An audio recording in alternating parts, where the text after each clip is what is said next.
What's up, everyone? It is your host, Ghost, coming to you live with another wonderful video. How's everyone doing today? I'm running a little slow this morning, per usual. Nothing new, right? Oh, man. Woke up exhausted this morning. It's been a while since that's happened, honestly. So, I don't know. Oh, all right. Today's topics are Daily Wire infighting. Mom and dad are fighting. Candace Owens and Ben Shapiro. Facts don't care about your feelings, guys. All up in his feelings. And Candace Owens is probably out of a job. They've had a very public spat between the two of them.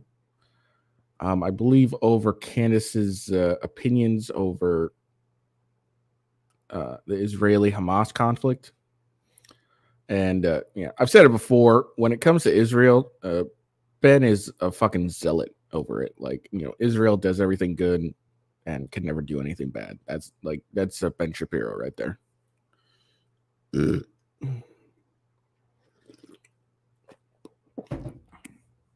And Ben is very upset. I don't know. Well, I guess over her opinions over the Israeli conflict. But anyways, there's been a very public spat. We'll read the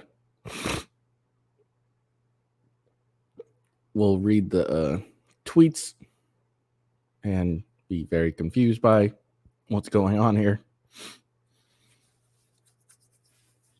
But yeah, that's what's going on. All right. And then there was a riot insurrection at the Democratic National Convention. Not really, but I'm just saying that in tongue in cheek. But we will watch the craziness that was going on at the DNC headquarters.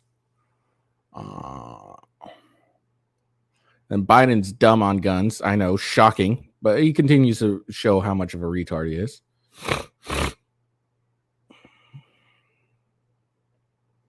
So I'm just pausing all these things. Hopefully they're not in the background.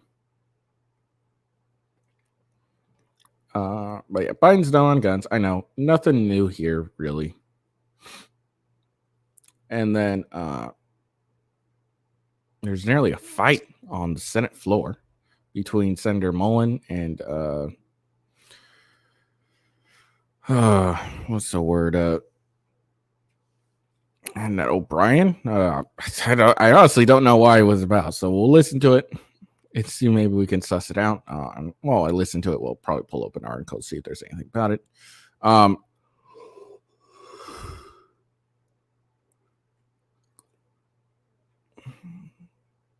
Apparently, there was some ghost buses filled with FBI informants dressed as Trump supporters on January 6th.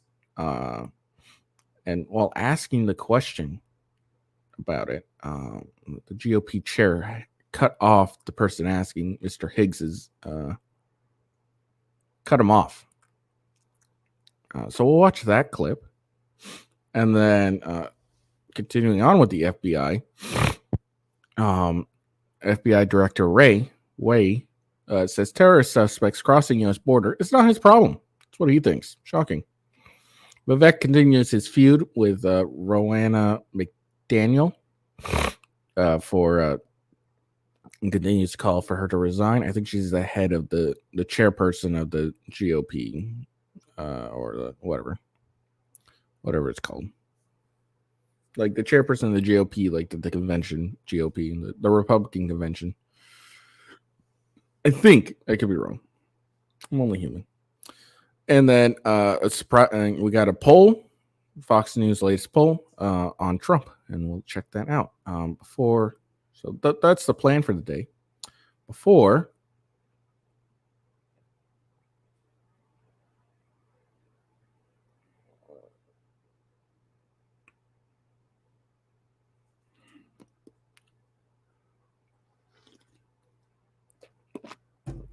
sorry, I'm so fucking tired. Before, make sure you give me a follow at official W Ghost.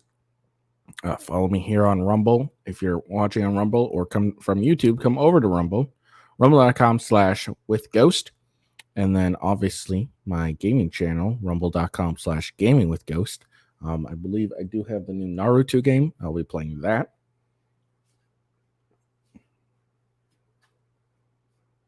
So check me out there. And then check out Coffee Brand Coffee. It's the coffee I'm currently drinking. It is delicious.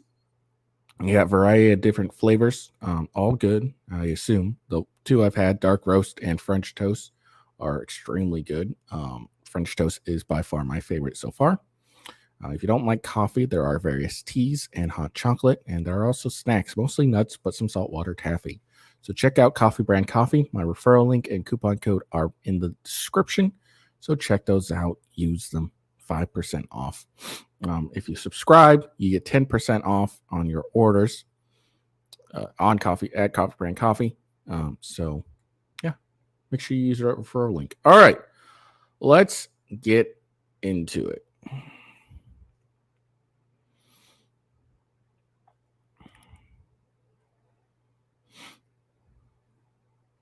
So, as far as I'm aware, this is kind of how it really started. Candace Owens tweeted, "Blessed are the peacemakers, for they shall be called the children of God.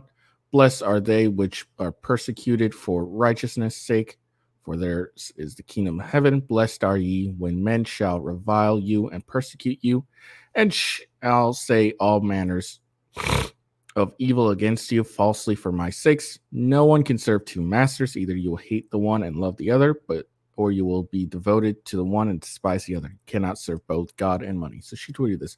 Well, I guess it started a little earlier than that, because was it a couple days ago or something like that? Ben Shapiro was caught on video and bashing Candace Owens, calling her unsophisticated. Or no, faux sophistication. She says she has faux sophistication. So that went viral. I covered that as well. And apparently it's keeps going. So Candace Owens tweets this out. And I guess the thinking was she was trying to call for peace. And then Ben Shapiro decided that, oh God, you can't say this. So I'm going to tweet you back. "Candace, if you feel that taking money from the Daily Wire comes between you and God, by all means, quit." Okay. And then Candace Owens tweets back, "You have been acting unprofessional and emotionally unhinged for weeks now, and we have all had to sit back and allow it, and all tried to access exceeding understanding for your raw emotion. But you cross the line when you come for scripture and read yourself into it. I will not tolerate it." So that's basically the spat. Hold on.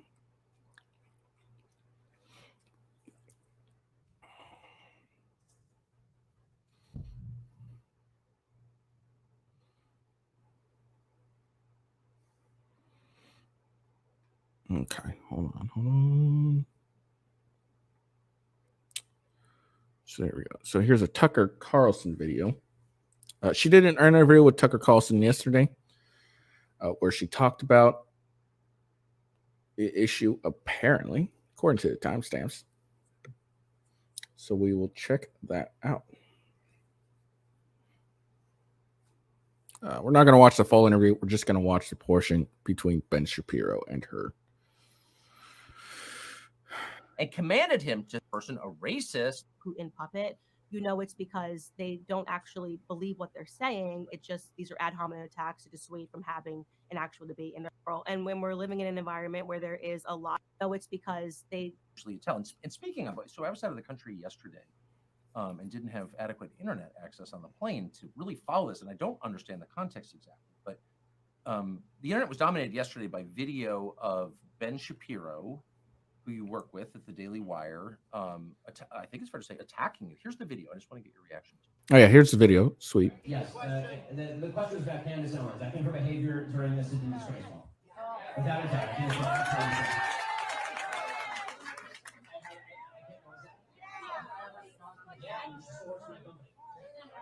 think she's been absolutely disgraceful. I think that her faux sophistication on these particular issues has been ridiculous. It's not faux sophistication; it's ridiculous. everybody can see the moves that she's making and the things that she's saying, and I find them distracting. So maybe there's a point in the video where he explains what exactly you did wrong, how you were wrong. I haven't seen it. But to call I haven't seen it either. Quote, absolutely disgraceful, particularly a coworker, seems like a pretty big step. What and I really don't know the background here. What is that about? You know, there isn't much of a background. I saw the video when everybody else saw it when I woke up. No one warned you about it. Nobody warned me about it. It looks like maybe he didn't know he was being recorded. It looks like it was some sort of a private event. I got no clarity on the issue that he was particularly speaking on, and in what was said, I can't respond to it beyond what he's saying because it's just ad hominem attacks. I don't know. Yeah, because it's not, we specifically- disagree, or Yeah.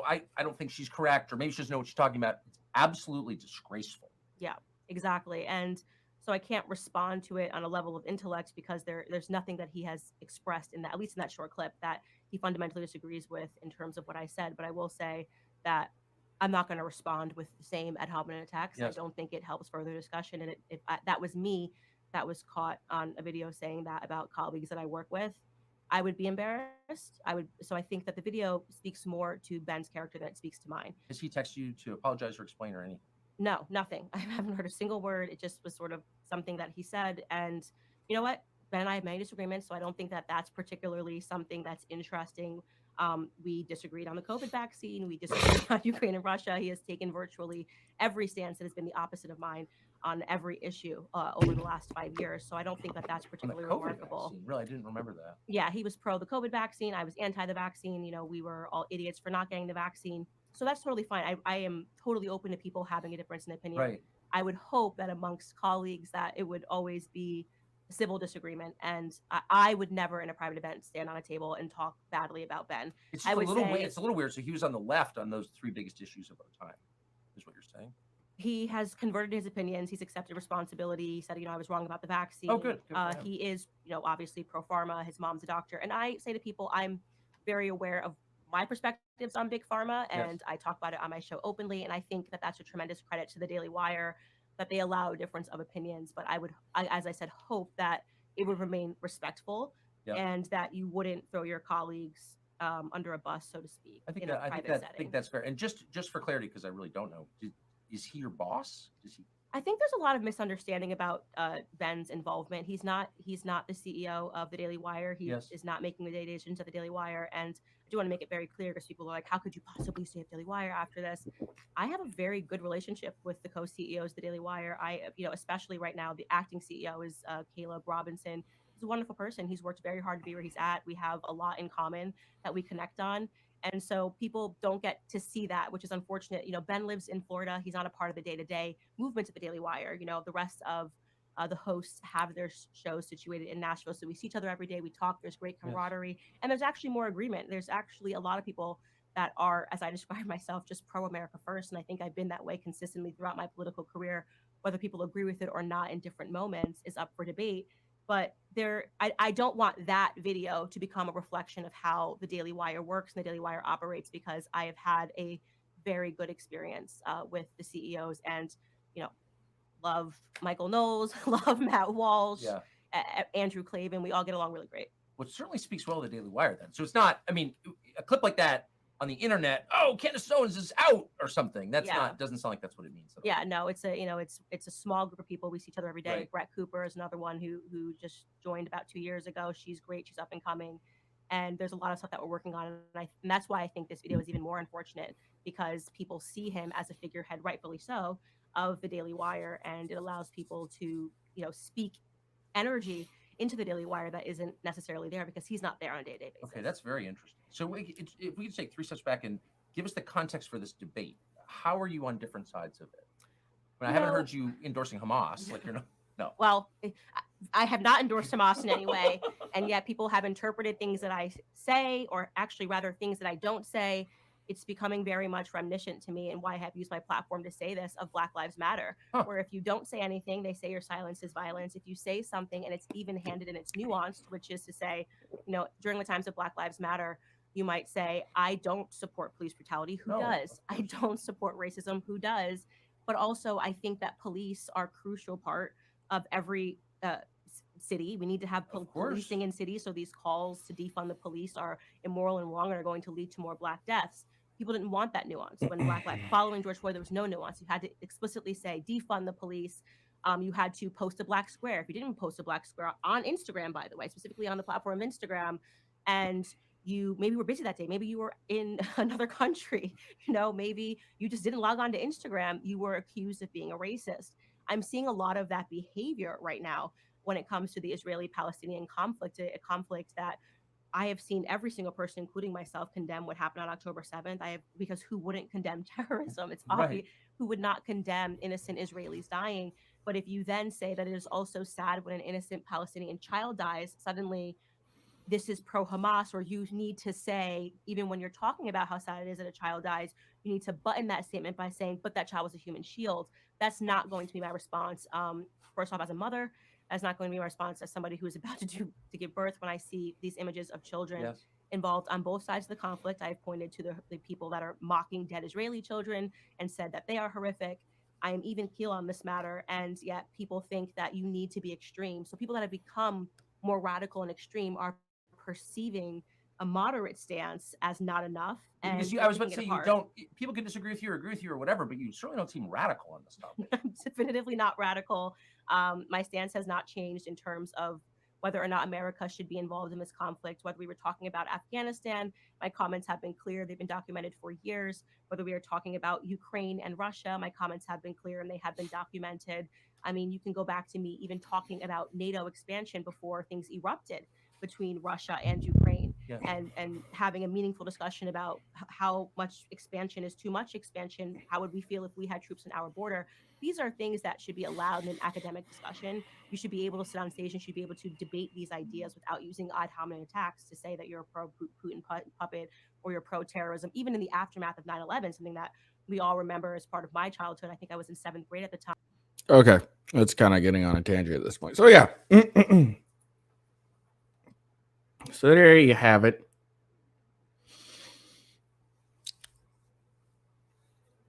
Yeah, like I said before, Ben Shapiro's a zealot when it comes to Israel. If you say anything not pro-Israel, he just goes off and goes insane about it. It's interesting. I always thought Ben Shapiro was like a founder and like a heavily invested in a heavy investor in the Daily Wire. So maybe, I don't know, maybe he's not as big as I thought he was.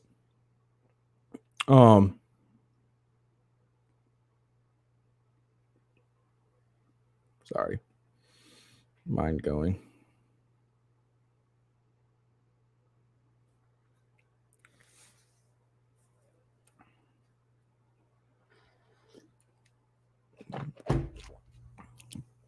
But yeah, this whole thing is kind of crazy. It's kind of funny, honestly. Maybe I just like the chaos, but it's funny and crazy at the same time. Yeah. I really got no words. I kind of said everything I needed to say about it, but it's just funny as hell. Like Ben's like, just facts don't care about his feelings. The dude's in his feels all the time. And I have to agree with Candace Owens. You can be. Yeah, I'm the same way. I think October 7th was a horrible thing that happened. Shouldn't happen. And it could. I condemn those terrorists, but I also don't approve of the death of Palestinian children. I don't approve of cutting off the water supply, electricity, fuel, etc. to Gaza. While I did agree that it was a sound tactical decision, I did not agree with it. But yeah, it's always like this. You can't be reasonable in you got to be like one side or another in some of these events. You have to be 100% on Israel's side, or you're 100% on Hamas side, basically. Which is ridiculous, in all honesty. But what can you do? Sorry. But yeah, it's just insane how unhinged Shapiro can be, especially when it comes to Israel or anything against it. I've tried to be pretty even on my show about it. Hopefully, I've achieved that. I don't watch the Daily Water. I used to watch Ben Shapiro. I liked watching Candace Owens when she did those talks. So also Ben Shapiro, watching him do those those speeches and dismantling college students. It's always entertaining. But it is kind of funny. In all honesty, but I haven't watched a Daily Wire show in like forever. So, anyways, let's move on. We've been on this for enough. Oh, my fucking leg's killing me. All right. So speaking of Israel and Hamas and all that stuff, a riot has occurred at the DNC, the Democratic National Convention headquarters. Excuse me. So let's check this out.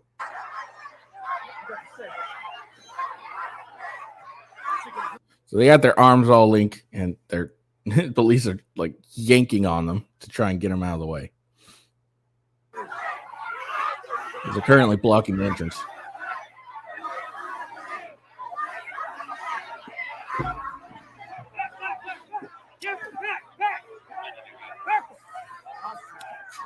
I mean, seems like a very easy thing to deal with. Oh shit! Someone got thrown. People getting thrown down the stairs. Oh shit! They're getting thrown down the stairs. We're doing a riot, but people are getting thrown down the stairs. Dude, simple. Pepper spray these fuckers.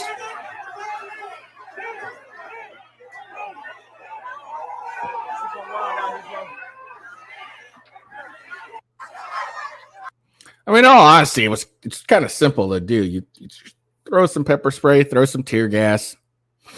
They kind of end up dispersing on their own. Why are you yanking on people with their arms? Like, no, this is just dumb. They just need to like toss some pepper spray, throw some tear gas, and they'll dissipate, and they'll get like some they'll have some tears and some snot flowing, but they're going to be relatively unharmed. That'd be a lot safer than yanking on a bunch of people and trying to pull them off each other, and then and by some stairs, by the way. So this is very poor tactics on the behalf of the U.S. Capitol Police, and of course they don't want to do the pepper spray or tear gas because that'll look bad. Let's be honest, that's why they don't want to do it. But I'd say, fuck it, do it anyways, because I would love to watch this. All right, here's another clip of the same incident. Outside the Democratic Party headquarters because this party claims to be on the side of life. Oh yeah, this is kind of funny. This is happening to the DNC.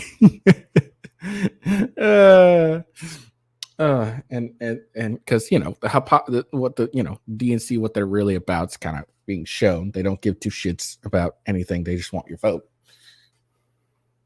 Peace and equality, and we're saying that we want them to live up to their values and oppose this horrific war and call for a ceasefire now. And we're being responded to by the police shoving anti-war activists down the stairs.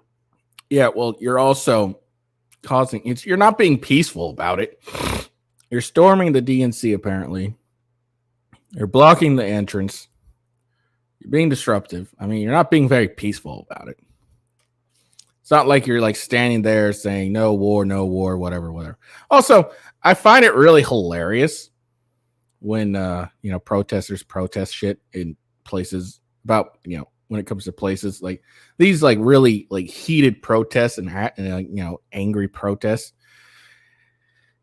not in the areas that it's happening. Like this would be smart to do like in Israel, but this is like seriously what? Oh, look, the Democrats are out of everyone not going to oppose Israel. Let's be honest, they're all 100% pro-Israel. So is all politicians, but mostly Democrats are all pro-Israel pretty much, except a few. So yeah, they're not going to do anything. They're not going to call for a ceasefire unless it's Israel who's getting their asses kicked. Then they'll call for a ceasefire. But this protesting at the DNC, they're not going to do anything. Like, this doesn't accomplish anything except, maybe get your name on the news. But, the DNC, they're like, there's no amount of like bad media you can put on the DNC that they're not going to continue to support Israel. So this really accomplishes nothing. And then you get, you go to the violent means where you have to be, pulled off instead of just like dispersing peacefully. That would make you guys look even better. Like you're anti-war, but you're going with violence or passive aggressiveness or whatever it's fucking called to accomplish your means. It's kind of funny.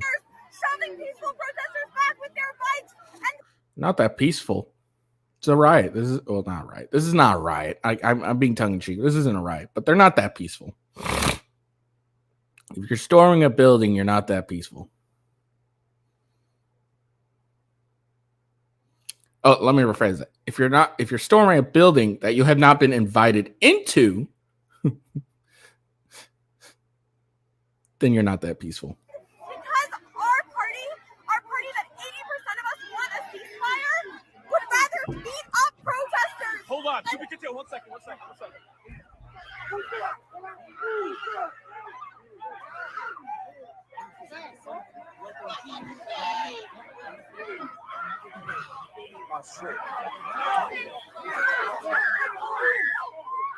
the Democratic This is just funny. These fucking people.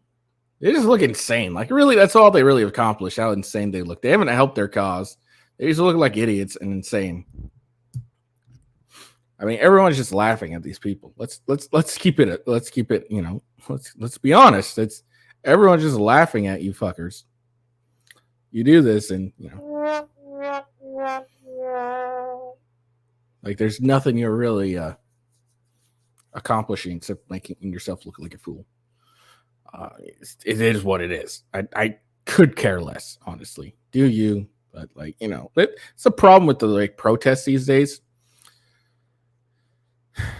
They're more about getting attention and less about the message. And they end up doing it in poor means. Like a lot of times they're blocking streets, backing up traffic, and all you end up doing is making people hate you, and whatever cause you purport, no matter how righteous it may be, people are just going to be like, oh, fuck you. You blocked traffic, prevented me from going to work or getting home. Whatever you want, I am totally against. It's what it really ends up being. These people are like, it's like, okay, you're peaceful, then just, stand peacefully. Okay. When police say, back off, turn away, then you guys just back off a certain distance and then you keep protesting. You don't have to block the entrance of the DNC. That doesn't accomplish anything. Just makes you look crazy. All right, moving on. Biden is dumb on guns. I know it's shocking. It is very shocking. Biden, dumb on guns. I know, so shocking. But let's see what he says. Made it harder for people to buy stabilized bracelets. Put a pistol on a brace, it turns into a gun. Makes it more, you can have a higher caliber weapon, a higher caliber bullet coming out of that gun. Made it harder for people to buy stabilized bracelets. Put a pistol on a brace, it turns into a gun. Makes it more, you can have a higher caliber weapon, a higher caliber bullet coming out of that gun. Made it harder for people to buy. Yeah, so that's inaccurate. I know it's shocking to hear, but yeah, a bracer doesn't make it so you can have a higher caliber gun or whatever he fucking says. Bracer. But a pistol, put a pistol on a brace turns it into a gun. You can have a high caliber gun, high caliber bullet. It's not accurate at all, Joe. I know. Sorry, just cleaning this ear thing. I know it's shocking. Biden doesn't know what he's talking about when he talks about guns. I know, very shocking.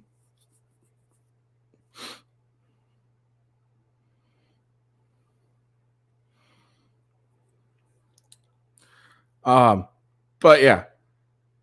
So apparently, if you put a bracer on a gun, you have a high caliber weapon, high caliber bullet coming out of that gun. No, look, For those who don't know, this is a bracer on a pistol. Okay, so this is a regular pistol. A bracer just ends up like putting into your arms. Now there are AR platforms that do pistol rounds, like an AR pistol.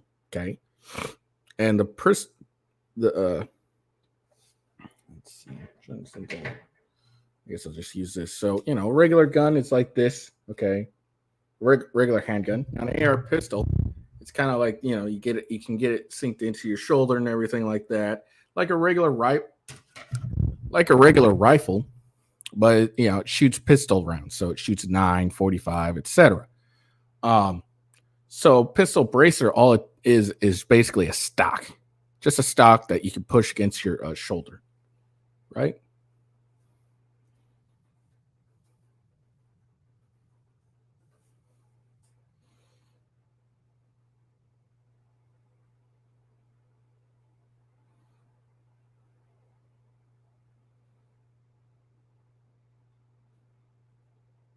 Okay. Yeah. So yeah, basically it's a stock for a handgun. So that's what I keep that's what I think when I see it, at least. Yes. Oh, okay. No, never mind.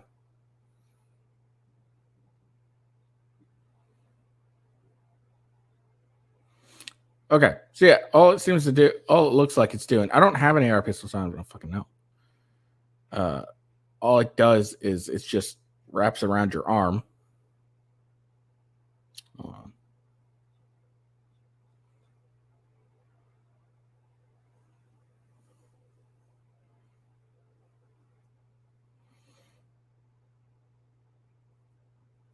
Hold on. Sorry. It always looks like a fucking stock to me. So I was incorrect. Sorry. But yeah, this is what it basically does. It wraps around your arm, it looks like. Like there's a little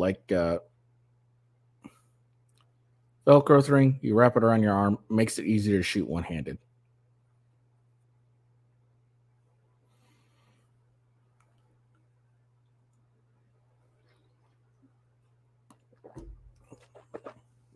I mean, this thing says explain, but it doesn't really explain a bracer. Like, what the fuck?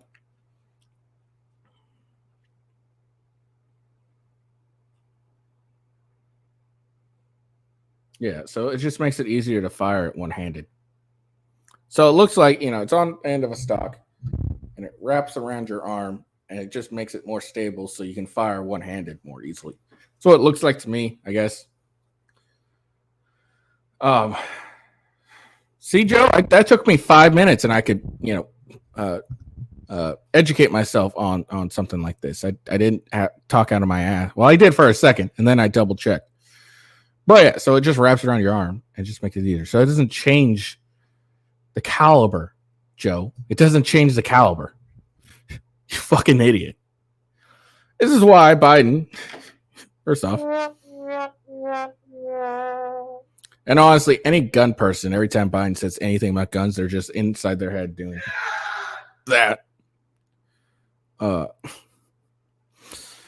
Just fucking hell, dude. But that's our president, people. He can't take 5 minutes. He can't take the 2 minutes it take him to research to understand what it is, and just talks out of his ass. Look, I did the 2-minute research, and now I no longer can talk out of my ass about a pistol bracer. I never owned one, so I have no fucking clue. All right. Just funny as all. So up next, watch a very short clip. Apparently, a fight nearly broke out on the Senate floor between Senator Mullen and Teamster O'Brien. So let's check this out. Like he's self-made. Sir, I wish he was in the truck with me when I was building my plumbing company myself. And my wife was running the office because I sure remember working pretty hard and long hours. Pretends like he's self-made. What a clown. Fraud. Always has been, always will be. Quit the tough guy act in these Senate hearings. You know where to find me. Any place, anytime, cowboy. Sir, this is a time, this is a place. You want to run your mouth? Oh, sir. Hold on. The senator wants to bring back dueling. He's like, I got my pistols. I challenge you to fisticuffs. Adults, we can finish it here. Okay, that's fine. Perfect. You want to do it now? I'd love to do it right now. Well, stand your butt up then. You stand your butt up. Oh, hold on. Big Oh, guy. stop it. And then he does it. But here's the thing. He's like, you stand your butt up. And then so the guy stands up. The senator stands up. And the Teamster guy doesn't. So Teamster guy continues to be all talk. And then there's Bernie, fucking old man Bernie. Hold on. Revolutionary Poland. No, sit down. Sit down. Okay. You're a United States Senator. Sit down. You're not, see? Sit Oh down. wait, maybe he did sit. Maybe he did stand up. Hold it. If we can, no, I have the mic. I'm sorry. This I'm is very the way. terrified. You'll have your time. Okay. Can I respond? Oh, no, you can't. This is a hearing. So, anyways, that's what happened. Also, man, Bernie Sanders just projects that authority, right? Hold on. What the hell? All right, so let's look at some articles. So basically, what it seemed like is O'Brien insulted Mullen, and Mullen took offense to that and challenged him to a duel. And then Bernie Sanders had to interrupt it. We could have gotten the best Senate hearing of all times. And Bernie Sanders, of course, like everything, had to ruin it. So let's read this article. Senator Mark Wayne Mullen. What the fuck kind of name is Mark Wayne? All right. Mullen is not ashamed of his challenge to fight a union boss during a Senate hearing Tuesday. Instead, the Oklahoma Republican is defending his behavior and actively suggesting that threats of violence have a special place in American history that should be revived. An interview with CNN's Dana Bash on Wednesday, Mullen, a former professional MMA fighter. Oh, that's hilarious. Oh, that's so he's a former professional MMA fighter, and he was down to fight this dude, O'Brien. Dude, okay, look, Senator Mullen, I say this, all right? Let's make it official. Let's make some money on it. Let's set up a fight between you and Teamster O'Brien. Let's set up a fight. Just like, the YouTubers that class, and we'll set up a fight and we'll all watch it. Yeah, let's do that. Okay.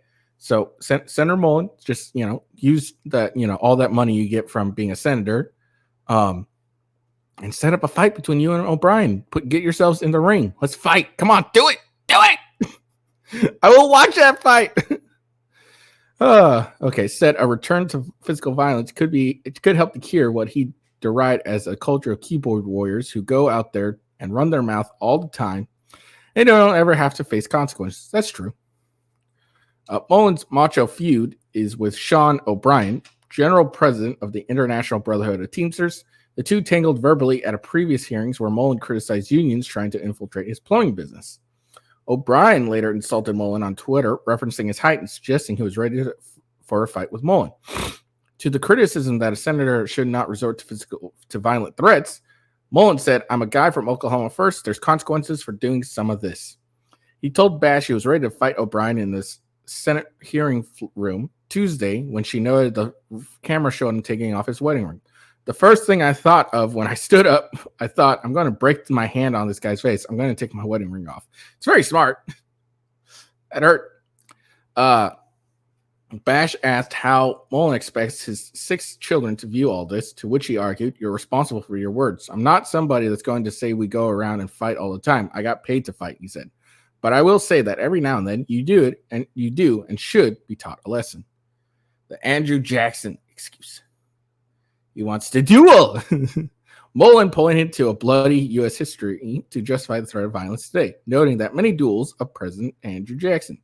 These are, in hindsight, ridiculous affairs. Before he was president, Jackson once engaged in a duel with a lawyer named Charles Dickinson after a disagreement over horse racing debts, according to a Library of Congress account. Jackson, who was shot in a duel, broke the rules of dueling code duel by recocking his pistol before he killed Dickinson. Bastion note accurately that Jackson was not a good guy. It doesn't matter. Reaching for another point, Mullen said that Abraham Lincoln challenged a guy to a sword fight. The reverse appears to be true. According to an account, a man challenged Lincoln, who was then a young lawyer, under the weird rules of dueling at the time.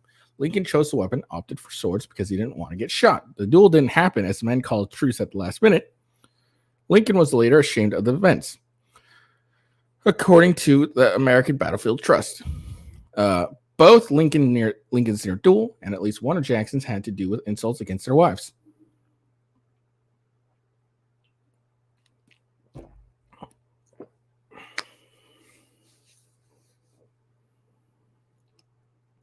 Both Lincoln near the taunting of Jackson's wife, Rachel, had to do with her unhappy first marriage and whispers about whether she was actually divorced when she married Jackson. He blamed the political mudslinging for her death in 1828, just before he took office. All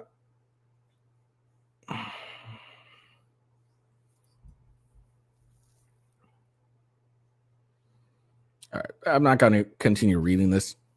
It's just going through the history. Oh yeah, duels used to be a very common thing.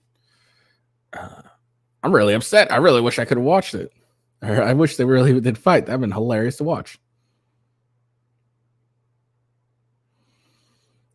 But hey, you know, I got to give the senator props. All right.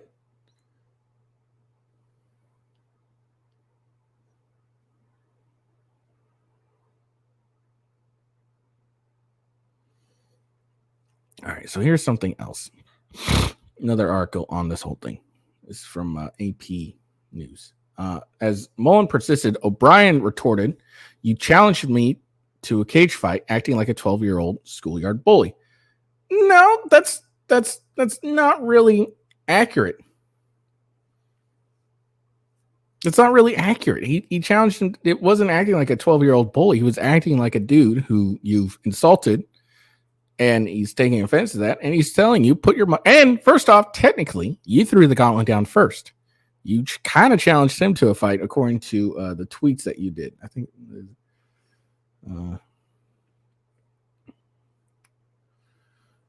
Okay, so yeah, he says this outright. In another social media post, which Mullen read out loud at Tuesday's hearing, O'Brien appeared to challenge Mullen to a fight. "You know where to find me, any place, anytime, cowboy."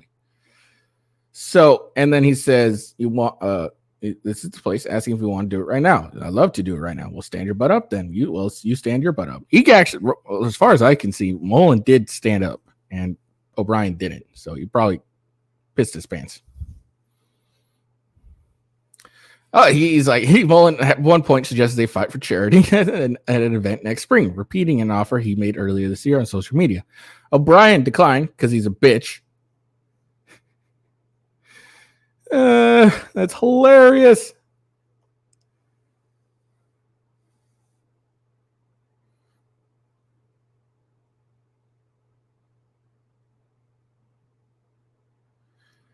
All right. So yeah, no, look, Mullen kind of just proved that what he said about O'Brien is correct. O'Brien's a bitch. He's a keyboard warrior. He sits behind his keyboard and throw insults, and when challenged, he runs and hides. And that's what he did. He ran and he hid. O'Brien's like, "No, let's get coffee instead. I don't want to fight. I'd love to." Talks all tough on the Senate floor where he knew there wasn't going to be a fight on the Senate floor no matter what happened. Or he had at least a strong belief there wasn't going to be a fight. But I bet he pissed his pants the second Mullen stood up and and took off his wedding ring and probably thanked to God when Bernie was like, "Hold on, you're a senator." I'm surprised Bernie didn't fucking have a heart attack with all the activity going on there. All right. That was hilarious. I would have loved to see a fight. Oh, I'm so upset. Damn you, Bernie. We could have gotten a great fight. That would have been hilarious. But yeah, the senator is right. Senator Mullen's my favorite senator so far. 2024 president. Or 2028 president. But there is that culture where people run their mouths, they don't have any fear of consequences, so they do it. And then when someone challenges them to, defend their stances, in a physical altercation, they run and hide. O'Brien ran and hide. Let's keep it a stack, all right? That's hilarious. Oh, I love it. I really wish that fight happened. That'd been funny as fuck. O'Brien would have gotten his ass kicked, let's be honest. And you see that a lot now. Like Myron Gaines from Fresh and Fit, he is adamant about fighting some of his detractors like Abba and Preach and various others, because they make clips and they're keyboard warriors, and then when they actually get challenged to a fight, they run and hide. So this is what you gotta deal with. Funny as fuck, though. Let's be honest, funny as hell. All right, let's move on. So this is the clip here on the apparent ghost buses buses with FBI informants dressed up as Trump supporters. Let's see what's going on here. Director Ray. Last year, you might recall, sir, our exchange regarding the FBI's involvement on January 6th and prior. I'm happy to jog your memory to quote, according to the record, I asked you, did you have confidential human sources dressed as Trump supporters positioned inside the Capitol on January 6th prior to the doors being opened? You responded, I quote, again, I have to be very careful of what I say. To which I said, it should be a no. Can you not tell the American people no? We did not have confidential human sources dressed as Trump supporters positioned inside the Capitol on January 6th. A year has passed. We sit here again a year later, we the people still do not have a definitive answer from you or anyone else in the Biden administration regarding the FBI presence and participation in the months leading up to the November election and in the weeks and days prior to January 6th and on January 6th here in D.C. We can't get a straight answer, although we have a tremendous amount of evidence harvested and reviewed over the course of the last year, which you will see. In September, Stephen D'Artano, formerly in charge of the FBI's field office in Washington, D.C., testified to the House Judiciary Committee that he was aware the FBI informants would attend the Stop the Steal rally thrown on January 6th. You confirmed that the FBI had confidential human sources at the Stop the Steal rally on January 6th here in D.C., sir? Congressman, as we've discussed before, I'm not going to get into where we have or have not used confidential human sources. But what I can tell you, on. You asked for a definitive We'll move answer. on. It's my time. You said no, you're not going to answer. That's cool. We're watching. Mr. Chairman, may I answer? The moment will come. This is my time. Earlier this year, an FBI informant who is reported to have, quote, his quote, under oath, marched to the U.S. Capitol with fellow Proud Boys members on January 6th, close quote. He said he was communicating with his FBI handler while people were entering the U.S. Capitol. Can you confirm that the FBI had that sort of engagement with your own agents embedded into the crowd on January 6th? If you are asking whether the violence at the Capitol on January 6th was part of some operation orchestrated by FBI sources and or agents, the answer is emphatically You're saying not. no? No. You're saying no? Not Okay. violence orchestrated by Let's move FBI on. sources or agents. Are you familiar with you know what a ghost vehicle is? Director of the FBI certainly should. You know what a ghost bus is? A ghost bus? Ghost bus. I'm not sure I've used that term before. Okay. Well, it's pretty common in law enforcement. It's a vehicle that's used for secret purposes. It's painted over. These two buses in the middle here, they were the first to arrive at Union Station on January 6th, 0500. I have all this evidence. I'm showing you a tip of this iceberg. Mr. Chairman. These two buses Mr. are Chairman. painted completely white. Point of order. Point of order. Sure. Just run over the time. I understand, but you'll recall that Ms. Jackson Lee's been allowed to go 2 minutes before. I've been very fair in letting people finish their questioning throughout my tenure as chairman, and I'll continue to be fair on that regard. But I will make a note to the members, if you could stay as close within your time as possible. We have a lot of people that want to ask these gentlemen questions. So with that, the gentleman yields. But your point, I've been very fair in this, Mr. Ivy, with everybody on this side of the aisle just as much. I don't think I accuse you of being unfair, Mr. Chairman. You're making a point. Okay, thank you. I now recognize Mr. May I Ray. close this statement, No, Mr. no, Chairman? I think your time is expired. Mr. I note that other members across the aisle have been granted time, and I object to my question being closed. This is a very significant hearing, Mr. Chairman, and these buses are nefarious in nature and were filled with FBI informants dressed as Trump supporters and deployed onto our Capitol on January 6th. Your day is coming, Mr. Ray. Mr. Higgins. Dude, why let the guy continue? Like, I hate this whole like, oh, your time's expired to crap. Look, these people waste time all the fucking time. All right, at least have some wait. You know, you get like these fucking senators that like, yammer on about nonsense. This guy's asking some legitimate fucking questions, and keep these fucking Teamster fuckers, or this FBI director. Look, he's a director. He doesn't have anything better to do. Let's be honest. He sits around. He doesn't do much. All right, especially at least this FBI director for sure doesn't do shit. So just fucking let the guy ask the questions. He seems to be getting through some actual like interesting, important shit, and then you cut him off as he's confronting this dude.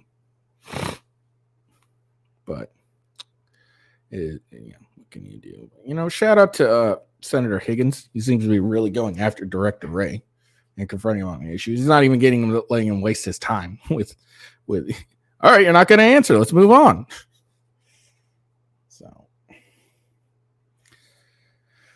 All right. And then, whoever, point of order dude was scared shitless. He's like, oh, fuck.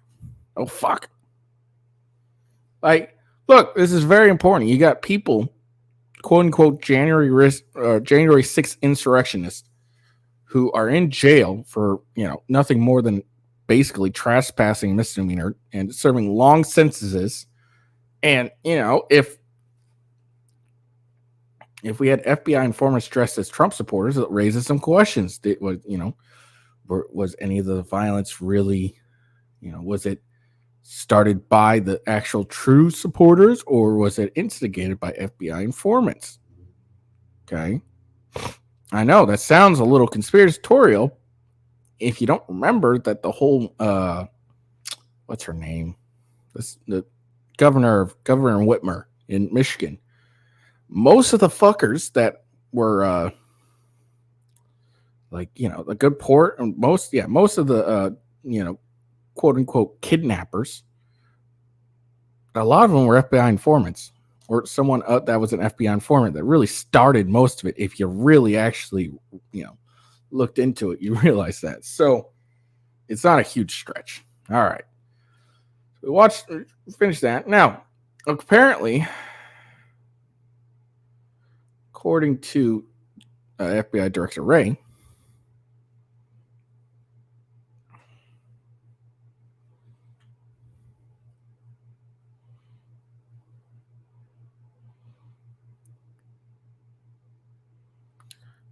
not in my lane. FBI Director Ray says terror suspects crossing U.S. border is not his problem.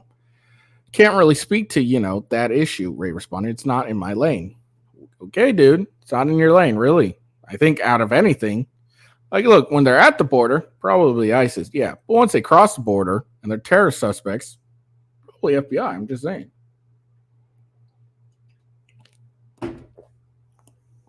During a House subcommittee hearing on Wednesday, FBI Director Christopher Wray said he couldn't speak to the sharp increase of individuals on the terror watch list crossing the border. Why do you think in the 4 years before this, there were only 11? Asked House Homeland Security Subcommittee on Counterterrorism Law Enforcement Intelligence Committee member Mark Green. And suddenly, there are 294 in the past few years. Why do you think that is? Can't really speak to that, that issue. Ray responded, it's not in my lane. I can tell you that the threats that come from the other side of the border are very much consuming all 56 of our field office, not just in the border states. Between port of entries, 172 individuals on terrorist watch list crossed the border into the U.S. illegally in fiscal year 2023. In 2022 fiscal year, that number was 98. In 2021, the first full fiscal year under the Biden administration, 16 were captured. In fiscal 2024, which began in October 13, people have been captured attempting to enter the U.S. illegally through the northern or southern border. Along the southern border alone, a record of 2,475,699 people were encountered crossing into the U.S. illegally in 2023. The first month of the fiscal year is already up from the 2023 fiscal year number, with 240,988 encounters in October 2023 compared to 231,529 in October 2022. So yeah, according to the FBI director, it's not in his lane. It's outside his lane. Okay. He's going to do, terror suspects crossing the border, not in his lane, not his problem. What the fuck? Like, seriously, what the fuck, dude? How is that not in your lane? Okay. Like, out of anything, FBI is supposed to deal with domestic issues. This is a domestic issue. Just because they're crossing the border, ICE is supposed to deal with them at the border. But once they're inside, that's all you, buddy. Not in your lane. What the fuck is this? All right. Retarded. So Vivek is Ramaswamy steps up Ron McDaniel's feud by launching a resignation petition. Now, if you guys don't remember, during the debate, Vivek said,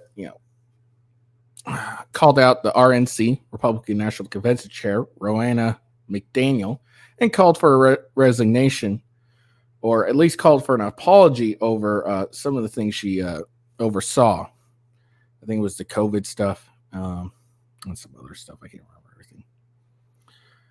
GOP President hopeful Vivek Ramaswamy launched a petition Wednesday calling for the resignation of Republican National Committee Chair Ronna McDaniel, with the biotech entrepreneur ripping the longtime party chief as a losing leader. The petition, hosted at fireronna.com, comes 1 week after long shot 2024 candidate first demanded McDaniel step down from the stage at the third GOP debate in Miami. I'm sick and tired of this Republican establishment has made us a party of losers. Where's the accountability for years of losing? 2018, 2020, 2022, and now 2023, Ramaswamy said in a statement. On the debate stage, I called on Ronna McDaniel to resign. Now I'm asking grassroots conservatives across the nation to join me so she can feel the power of the people. It's time to stop the culture of surrender and losing. Resign, Ronna. RNC spokesperson Emma Vong was quick to fire back. The RNC is focused on firing Joe Biden. If the Republicans would like to help with that, visit bankyourvote.com. Vong knows. All right. Ramaswamy, 38, used similar language in his opening remarks on the November 8th debate, one day after another round of disappointing elections result in the GOP, saying the Republican Party is a party of losers. McDaniel is responsible. And that McDaniel is responsible. The RNC boss shot back at the multimillionaire November 9th, alleging Ramaswamy just wants attention. He's at 4%. He needs a headline, McDaniel told Fox Business Network Stuart Vonner. The RNC does not do state races. We handle federal committees, so we weren't involved in those races on Tuesday. Several RNC members have come out in support of McDaniel since the spat with Ramaswamy began. I'm not reading all these fucking names.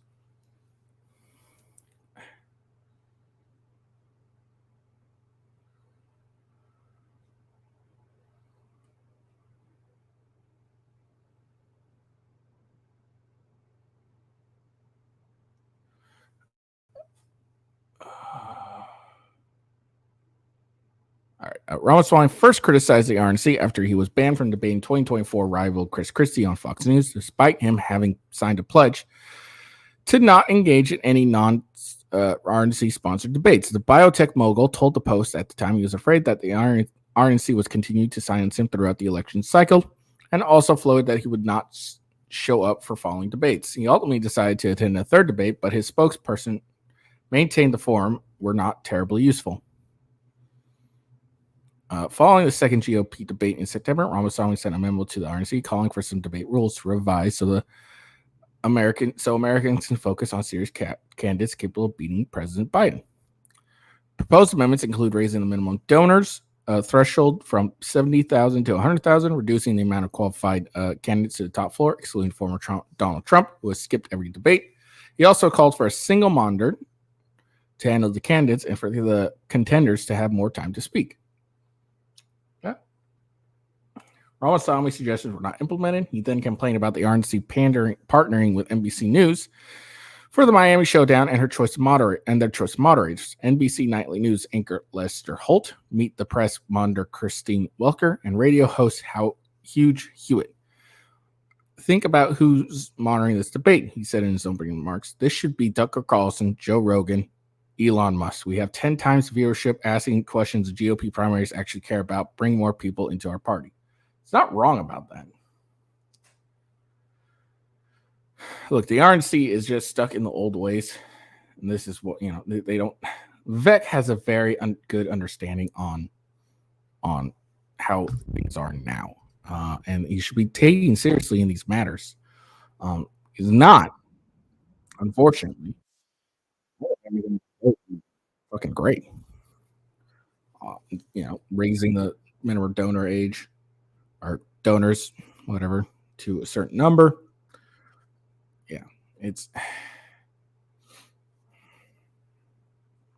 Yeah, why are we doing mainstream media? No one trusts the mainstream media anymore. We should be doing it, with various other platforms like X with Elon Musk, even though it's not like a bastion of free speech as we think.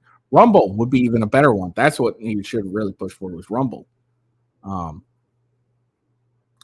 Ridiculous. All right.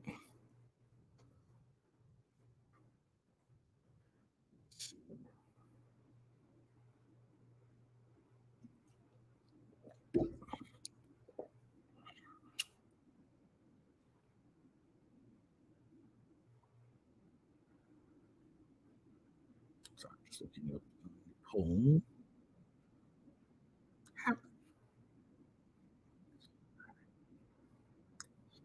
Apparently, according to a poll, Ramaswamy was still 4%. Nikki Haley somehow went up to 12%. I don't understand that at all. Nikki Haley was terrible. And then she made her comments like I talked about yesterday. Have to do this if we're going to win in 2020. All right. Well, I'll show you a Republican who did not flip the seat. That was Daniel Cameron in Kentucky. And one of the reasons. Speaking of polls, Fox News poll support for Donald Trump hits 62%. I was raped by my stepfather after years of sexual abuse. I was 12. Biden's job performance. Anyone who believes there should be no exceptions for rape and incest could never understand what it's like to stand in my shoes. While the 2024 election looks Daniel Cameron still looks most likely a nail biter, two primary contests are currently blowouts. Say that Republicans are the party that's going to restrict your right to an abortion. Former President Donald Trump leads the GOP nomination race with a backing of a record of 62% of Republican primary voters in the new Fox News survey, translates to roughly 50-point gap between Trump and Ron DeSantis, 14, Nikki Haley, 11, Vivek, 7, Chris Christie, 3, and Asha Hutchinson, 1. Even further. It blows my mind Nikki Haley's still ahead of Vivek. Like, Vivek post-Roe, we need to come to consensus. We should have the exceptions for rape, life, and incest, but we should also have humane, common sense limitations.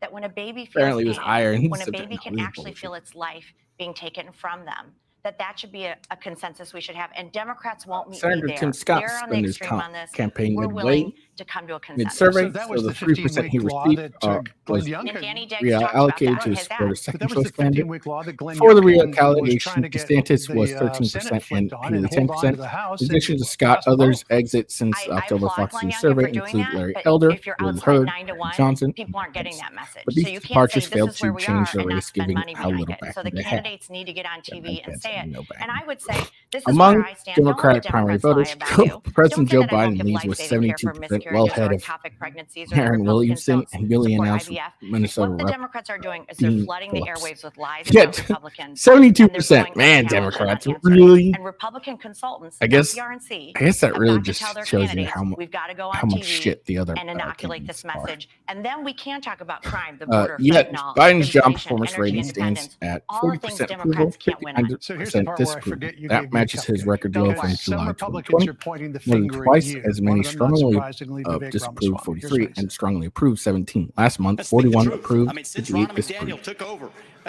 Disapproval of Biden is at an all-time high among men, 63%. Voters under age 45, 62%. Hispanic voters, 60%. God damn. Voters with college degrees, 57%. And black voters, 41%. Come on, black voters. Come on. You know you don't like Biden. You know you don't like Biden. Most of these now we're also hearing rumblings that groups are key to his re-election, yet they may be open to alternatives. Just look at Haley's and road below. I understand that you want to Biden's rates spell electoral trouble as he currently behind the Republican in each matched up test. Trump 50, 46%, DeSantis 50, 45%, have statistically insignificant 4 and 5 point advantages over Biden. Last month, Biden was up by 1 point over Trump and trailed DeSantis by 2, just 2. Meanwhile, Haley has 11-point lead against Biden, 52-41, and an improvement on her 4-point edge last month. Haley's margin against Biden is better than Trump's among groups Democrats need to hold the White House. Women, voters under age 30, and those 65 and over, independents, college graduate, modern, suburban women. She leads Biden among independents by 43 compared to Trump's 6-point advantage. Among the college graduates, Biden's 5-point edge over Trump becomes an 8-point deficiency against Haley. All right, to be fair, all this is from October. This is an October survey, so I guess they didn't really take into account the November one, like the November GOP debate. Let's see. None of our previous data has shown electable edge on either side, says Republican Darren Shaw, who conducted the FBI survey with Democratic Chris Anderson. But in this poll, at this time, Haley can make a case she has the best petition to win back the White House. No. The question for Haley remains whether she has enough to move her out of third place in the nomination race. One notable note for Trump, he hits 50% against Biden, which he previously never done in a Fox News survey going back to October 2015. Plus, Trump receives record support among groups Biden needs to win re-election compared to the final news pre-election matchup in October 2020. Trump has made gains among independents up 21 points, blacks 15, Hispanics 13, suburban voters 8, men 4. Despite Biden's low approval, other Democrats tested in head-to-head matches against Trump don't really do any better, at most improving on the president's marks by a couple points.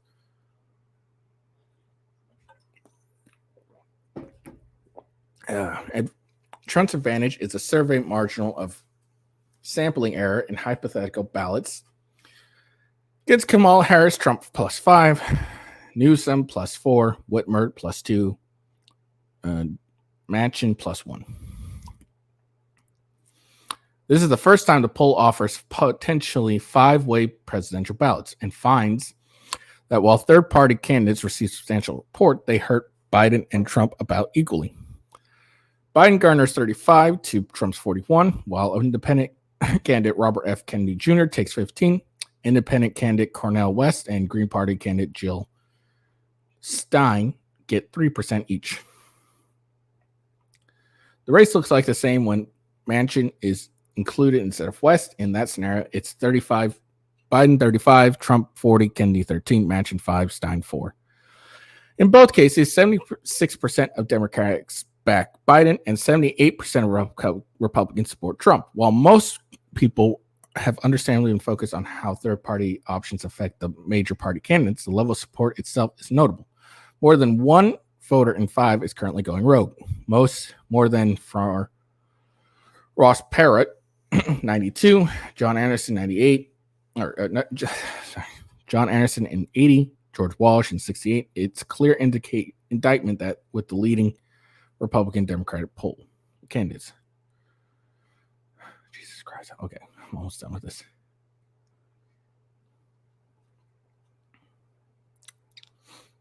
Uh, 39% of voters say they were more likely to participate in the Democratic primary caucus in their state next year. 45 say the Republican primary. That 6-point gap in the widest seen all year. Trump's personal favorability rating is underwater by 12 points, 44% favorable versus 56 unfavorable. Still, he has the most positive in. Still, that's his most positive in over a year. Biden's is in negative territory by a even larger 18.4159. That's unchanged since September. Voters are unfavorable with unfavorable views both Biden and Trump split their support 40 versus Trump 43.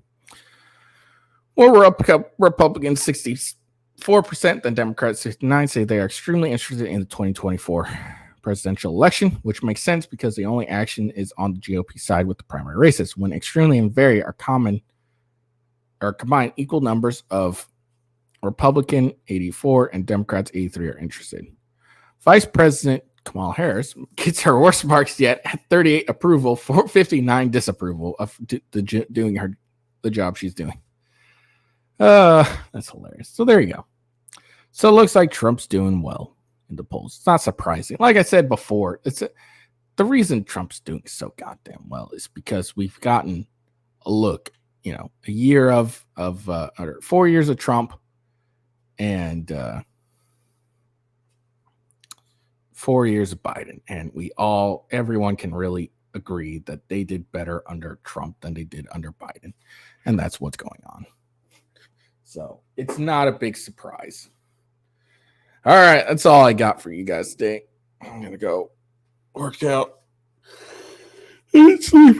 Exhausted. I hope you all have a good day. I hope you enjoyed the video. Make sure you like and subscribe. Give me a follow, and check me out on X at official W Ghost, and then follow me on Rumble, both my Rumbles. Maybe sometime this weekend I'll be playing a game. I don't know. I hope you all have a good day. Peace out. See you later.